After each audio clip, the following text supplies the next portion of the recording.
Welcome to my channel Prohoron. Subscribe নাও। প্রতিটি মানুষ তার জীবনে উন্নতি অর্জনের জন্য অনেক প্রচেষ্টা করে। এর জন্য মানুষ বাস্তু ও জ্যোতিষ প্রতিকারও অবলম্বন করে, যার দ্বারা তার জীবনের সমস্যাগুলি অধিকাংশে কমানো যায়। কিন্তু একজন ব্যক্তির জীবনের সমস্যাগুলি তার রাশিতে উপস্থিত গ্রহগুলির অবস্থানের উপর নির্ভর করে। রাশিতে নিচের ছকে যদি কোনো উচ্চ গ্রহ স্থাপন হয়, তাহলে মানুষ যতই পরিশ্রম করুক না কেন, তার পরিশ্রমের ফল সে পাবে না। এ কারণে মানুষ তাদের ভাগ্যকে অভিশাপ দিতে থাকে। এই ধরনের লোকেরা মনে করে যে দুর্ভাগ্য ক্রমাগত তাদের অনুসরণ করছে। আপনিও যদি এমন মানুষদের মধ্যে থেকে থাকেন, তাহলে দুর্ভাগ্যকে সৌভাগ্যে রূপান্তর করার জন্য এই সহজ উপায়গুলি অবলম্বন করুন, যা করলে আপনার জীবন থেকে দুর্ভাগ্য চিরতরে দূর হয়ে যাবে।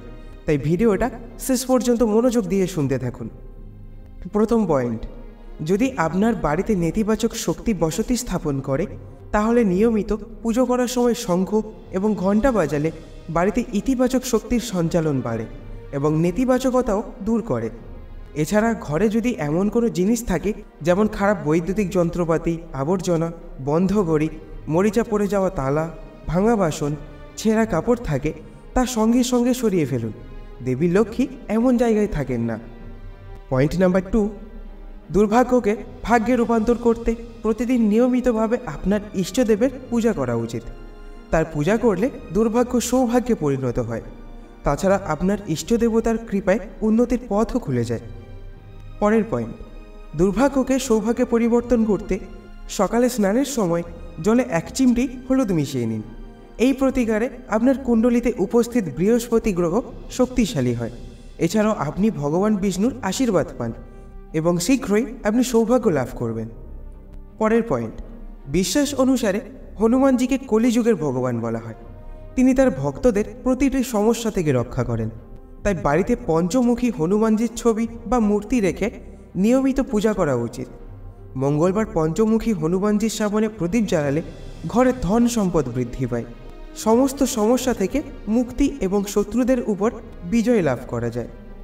পরের পয়েন্ট, প্রতিদিন সকালে ঘুম থেকে উঠে হাতের তালুর দিকে তাকান। ধর্মীয় বিশ্বাস অনুসারে মা লক্ষ্মী, মা সরস্বতী এবং ভগবান বিষ্ণু আমাদের উভয় হাতের তালুতে বিরাজ করেন। তাই সকালে ঘুম থেকে উঠে উভয় হাত মিলিয়ে এই মন্ত্রটি জপ করুন: করাগ্রে বাসতে লক্ষ্মী, কর্মদে সরস্বতী, করমূলে তু গোবিন্দ, প্রভাতে কার্দোষ নম। এই প্রতিকার করলে দুর্ভাগ্য দূর হয়। পরের পয়েন্ট, গায়ত্রী মন্ত্রকে মন্ত্রের মহামন্ত্র বলে মনে করা হয়। এই মন্ত্রের প্রভাবে মানুষের জীবন থেকে দুর্ভাগ্য দূর হয়ে যায়। নিয়মিত গায়ত্রী মন্ত্র জপ করলে জীবন ইতিবাচকতায় ভরে যায় এবং দারিদ্র্য দূর হয়। এছাড়াও সেই ব্যক্তি তার জীবনের প্রতিটি কাজে সাফল্য লাভ করে। গায়ত্রী মন্ত্র ভিডিওর শেষে দেওয়া থাকবে। বাড়িতে আসা দরিদ্রদের অর্থ বা শস্য দান করতে হবে। আপনার বাড়িতে আসা দরিদ্ররা যাতে খালি হাতে ফিরে না আসে, তা নিশ্চিত করার চেষ্টা করা উচিত। দান করলে অনেক সমস্যার সমাধান হতে পারে। পরের পয়েন্ট, আপনার বাড়িতে সুখ এবং শান্তির জন্য আপনি বিভিন্ন উপায়ে লবণ ব্যবহার করতে পারেন। বাস্তু এবং জ্যোতিষশাস্ত্রে লবণকে অত্যন্ত শক্তিশালী বলা হয়। আপনি যদি মনে করেন যে আপনার বাড়িতে নেতিবাচক শক্তি বাস করছে, তাহলে বাড়ির মূল দরজার দোরগোড়ায় লবণ দিয়ে রেখা তৈরি করুন।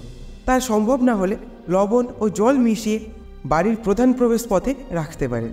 এতে করে ঘরের অশুভ শক্তি প্রবেশ করে না। পরের পয়েন্ট, প্রতিদিন সকালে ঘুম থেকে উঠে স্নান করে তামার ঘটিতে জল, আবির, অক্ষত, চিনি ও লাল ফুল দিয়ে সূর্যদেবকে অর্ঘ্য নিবেদন করতে হবে। এতে করে পূর্বপুরুষের আশীর্বাদ পাওয়ার পাশাপাশি সমাজের সম্মান বৃদ্ধি পায় এবং কর্মক্ষেত্রে উন্নতি হয়। এবং সূর্যদেবকে পূজা করার কিছু উপায় পরবর্তী ভিডিওতে আনতে চলেছি, তাই অবশ্যই সাবস্ক্রাইব করে আমাদের পাশে থাকবেন। তো পরের পয়েন্ট, বাড়ির প্রধান প্রবেশদ্বারের 2 পাশে জানালা থাকলে তা ত্রুটিপূর্ণ বলে বিবেচিত হয়। এতে বাড়ির মালিকের আর্থিক সমস্যা বাড়ে। এই জানালা দিয়ে বাতাস বের হওয়ার সাথে সাথে ব্যক্তির ভাগ্যও চলে যায়। এই সমস্যা সমাধানের জন্য জানালায় গোলাকার পাতার যে কোনো গাছের টব রাখুন। এছাড়া অমাবস্যায় পরিবারের মৃত সদস্যদের জন্য বিশেষ পূজা পাঠ করাও উচিত এবং অমাবস্যায় পিতৃদেবতাকেও তর্পণ নিবেদন করা উচিত।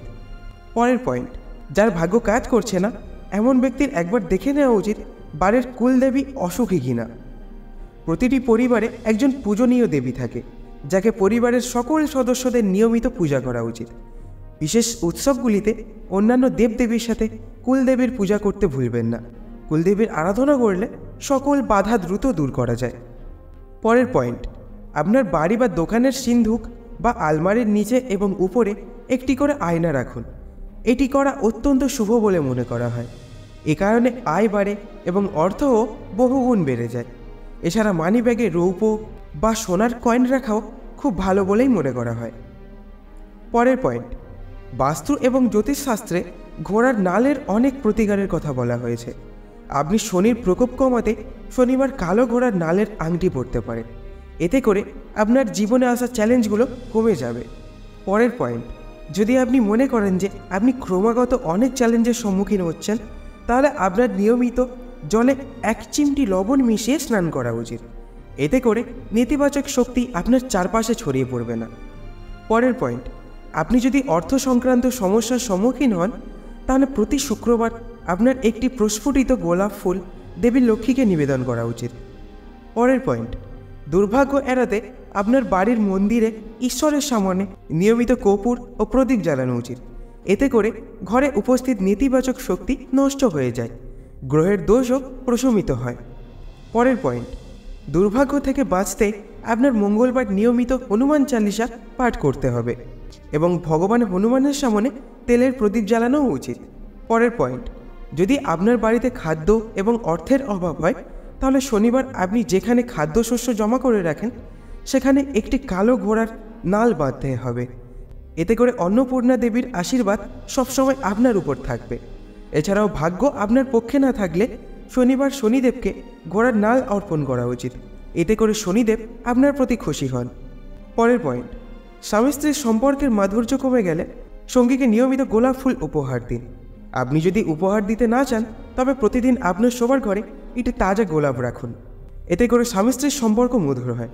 এছাড়াও বাড়ির পূর্ব দিকে গোলাপের গাছ লাগালে নেতিবাচক শক্তি দূর হয় এবং ইতিবাচক শক্তি আসে।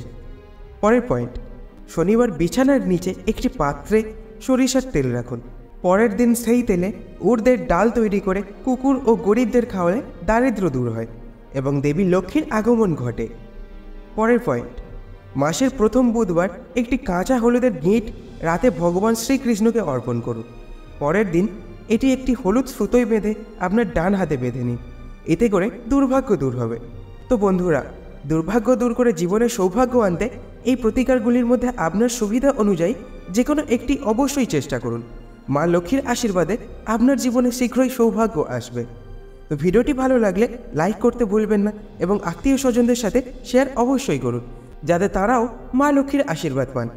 এবং এরকম ভালো ভালো ভিডিও দেখার জন্য আমাদের চ্যানেলটিকে অবশ্যই সাবস্ক্রাইব করে রাখুন। তো দেখা হচ্ছে পরবর্তী এক নতুন ভিডিওর সাথে। ততক্ষণ পর্যন্ত জয় মা লক্ষ্মী।